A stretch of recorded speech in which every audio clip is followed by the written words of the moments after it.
कभी किसी पक्षी को घोंसले की नींव बनाते देखा है? अथक परिश्रम करके तिनका तिनका बिटोर कर वो पक्षी अपना घोंसला बनाता है, अपनी संतान के लिए एक सुरक्षित घर बनाता है।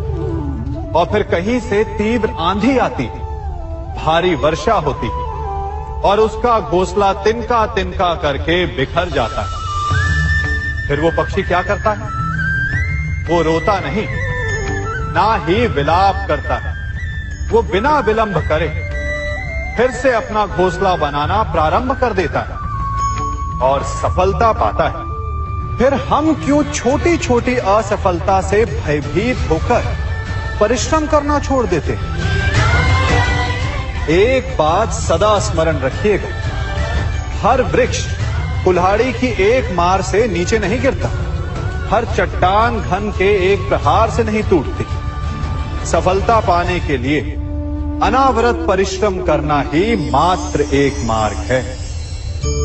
स्वीकारण, सत्य का स्वीकारण मनुष्य के लिए बहुत ही महत्वपूर्ण है। जब तक मनुष्य सत्य को स्वीकार नहीं करता, उसे असत्य से लड़ने की शक्ति प्राप्त नहीं होती। जब आप भोजन करते हैं तो क्या होता है? आपका पेट स्वीकारता है कि वो भर चुका है और आप भोजन करना बंद कर देते हैं। जब आपको निद्रा आती है तो क्या होता है? आपका मन स्वीकारता है कि आपका शरीर थक चुका है और उसे विश्राम की आवश्यकता है। उसी प्रकार जब आपको किसी व्यसन को रोकना हो तो आपको स्वीकारना पड़ता है कि बहुत हो चुका, चाहे वो लालच हो या मदिरापान। उस व्यसन का त्यागना तभी प्रारंभ होता है जब आप ये स्वीकार कर लेते हैं कि आप उस व्यसन के बंधक हैं। हम में से ऐसा कोई नहीं जिनकी परछाई उनसे दूर रहती।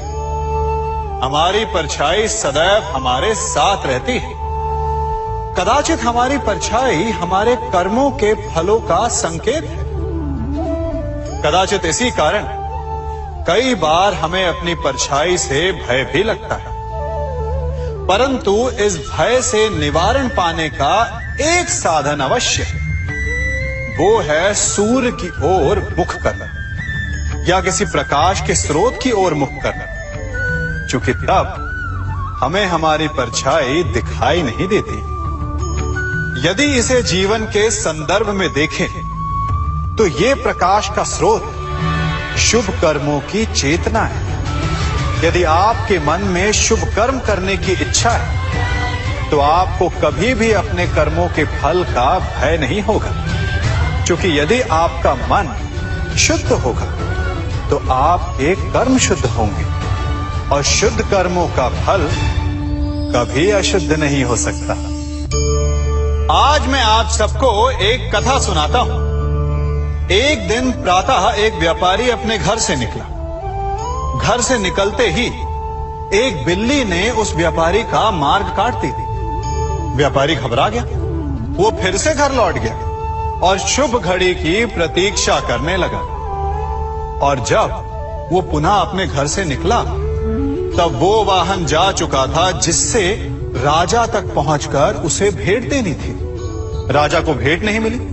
राजा क्रोधित हो गए। राजा ने उस व्यापारी का व्यापार बंद करवा दिया। इस कारण व्यापारी क्रोधित होकर घर पर अपनी पत्नी से लड़ बैठा। पत्नी अपने बच्चों समेत मैके वापस चली गई और उस व्यापारी के जीवन में यदि कुछ रह गया था तो केवल अंधकार। और इन सब का कारण वो उस बिल्ली को मानता रहा जिसने उसका मार्ग काटा था। ऐसा ही एक दूसरा व्यापारी राजा को भेंट देने निकला और उस व्यापारी का मार्ग भी एक बिल्ली ने काट दिया।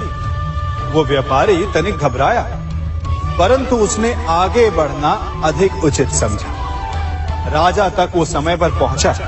उसने राजा को भेंट दी। राजा प्रसन्न हुए और राजा ने व्यापारी को अपना व्यापार बढ़ाने की अनुमति दी, स्वर्ण आभूषण दी।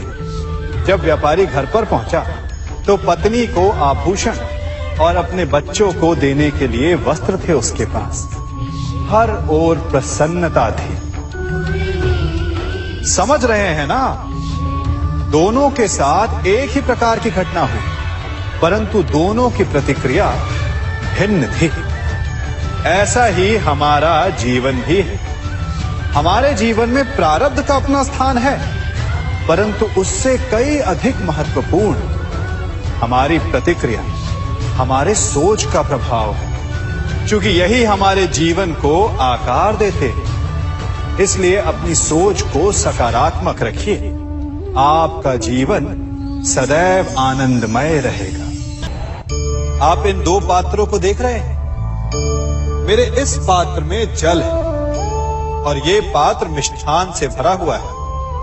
दोनों ही पात्र भरे हैं, परंतु देखिए,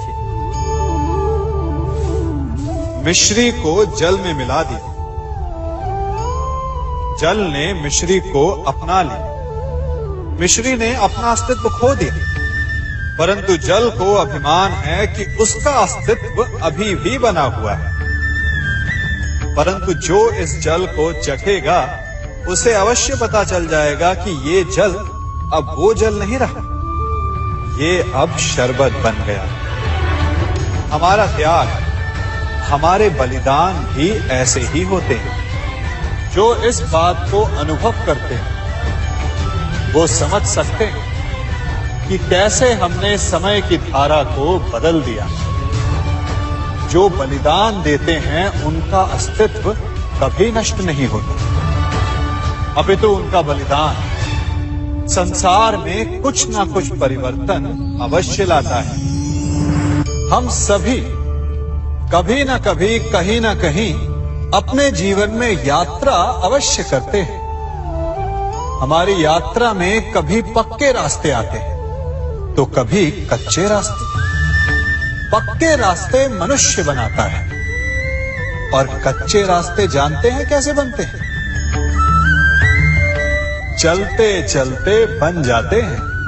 जब लोग एक स्थान से जाते हैं तो पैरों के दबाव से नीचे की घास कुचल जाती है। बार बार उस मार्ग से जाने से धीरे धीरे मार्ग स्वतः ही बन जाता है। और यही जीवन है, यही नियति है। जब आपके जीवन में आपको मार्ग ना मिले तो रुकिए नहीं, आगे बढ़ते रहिए और आपके पैरों के दबाव से मार्ग स्वतः ही बन जाएगा। हम सभी अपने जीवन में सफलता चाहते हैं, है ना?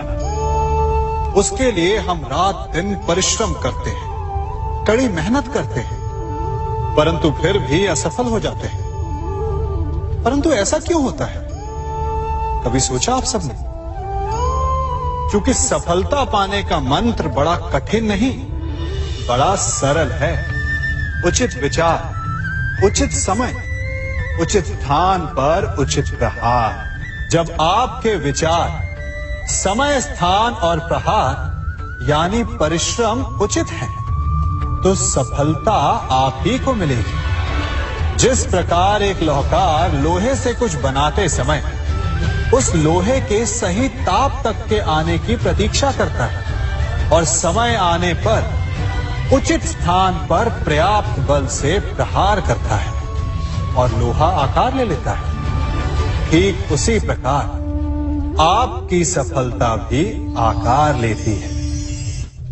हम सभी को अपने जीवन में कभी ना कभी निराशा मिलती है, असफलता मिलती है और अधिकतर लोग इसके पश्चात भाग्य का रोना लेकर बैठ जाते हैं। कुछ कहते हैं कि जिस स्थान पर मैं हूं उससे कई ऊंचे स्थान पर होने के योग्य था, परंतु नहीं जा पाया।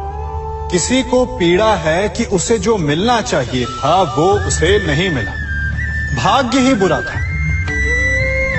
भाग्य क्या होता है? भाग्य वन में खिला पुष्प देवताओं को चढ़ाया जाएगा, या किसी सुंदरी के वेणी में वो सजेगा, या फिर उसे कुचलकर उत्पाद बना दिया जाएगा। ये सब एक पुष्प के नियंत्रण में नहीं होता, परंतु जब तक उस पुष्प का अस्तित्व है, सुगंध बिखेरना उसके वश में अवश्य है। परंतु भाग्य हमारे वश में नहीं, और जो हमारे वश में नहीं उसके लिए दुखी होने से क्या होगा। कर्म पर वश है, वो कीजिए और धीरे धीरे भाग्य आपके वश में आ जाएगा, क्योंकि कर्म ही प्रधान है।